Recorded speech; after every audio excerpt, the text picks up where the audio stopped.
नमस्कार मित्रांनो, तुमचं स्वागत आहे छान छान गोष्टीमध्ये। इथे तुम्हाला मिळतील मजेदार गोष्टी, छान छान कथा आणि खूप सारा आनंद। छान छान गोष्टी, मग आता सबस्क्राइब करा आणि आपल्या गोष्टींचा दुनियेत या। एका गावात एक म्हातारी राहत होती। ती खूपच बारीक आणि अशक्त होती। एके दिवशी तिने विचार केला, आपल्या मुलीच्या सासरी जाऊन 4 दिवस राहून यावं। तिने हातात काठी घेतली आणि टप टप करत मुलीच्या घरी निघाली। रस्ता दाट जंगलातून जात होता। जंगलातून चालत असताना अचानक तिच्यासमोर एक भुकेला लांडगा आला। दात दाखवत तो म्हणाला, "अगं म्हातारी, मी खूप भुकेला आहे, आता तुला खाणार." म्हातारी अजिबात घाबरली नाही। ती हसून म्हणाली, "अरे लांडग्या, मी तर किती बारीक आहे, माझ्या अंगावर मांसच नाही। मी आधी मुलीकडे जाऊन 4 दिवस राहते, तिथे तूप भाकरी खाऊन छान जाड होते, मग तू मला खा." लांडग्याने विचार केला आणि म्हणाला, "ठीक आहे, जा, पण परत येताना तुला नक्की खाईन." म्हातारी पुढे निघाली। थोड्याच वेळात तिच्यासमोर एक मोठा पिवळा वाघ आला। तो डरकाळी फोडत म्हणाला, "म्हातारी, मी तुला खाणार." म्हातारीने त्यालाही तेच सांगितले।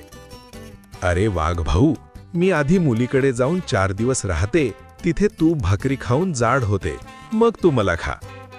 वाघळी म्हणाला, "ठीक आहे, जा, पण परत येताना तुला नक्की खाईन." म्हातारी मुलीच्या घरी पोहोचली। आईला पाहून मुलगी खूप आनंदी झाली। तिने आईसाठी चविष्ट पदार्थ बनवले। 8-10 दिवस आनंदात गेले आणि म्हातारीची तब्येत खूप चांगली झाली। पण घरी परतण्याचा दिवस आला तेव्हा म्हातारीला काळजी वाटू लागली। ती रडू लागली आणि तिने सगळी गोष्ट मुलीला सांगितली। तेव्हा तिच्या हुशार मुलीला एक भन्नाट उपाय सुचला। तिने एक मोठा गोल लाल भोपळा आणला। तो आतून पोकळ केला आणि त्यात आईला बसवले। मग तिने भोपळ्याला हळूच ढकलून दिलं आणि म्हणाली, "चल रे भोपळ्या, टुनुक टुनुक." भोपळा टुनुक टुनुक करत निघाला। वाटेत आधी तोच वाघ उभा होता। त्याने भोपळा पाहिला आणि विचारलं, "ए भोपळ्या, इथून एखादी म्हातारी गेली का?" आत बसलेली म्हातारी म्हणाली, "म्हातारी बितारी मला नाही ठाऊक, चल रे भोपळ्या, टुनुक टुनुक."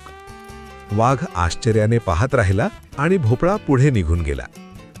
थोडं पुढे लांडगा वाट पाहत होता।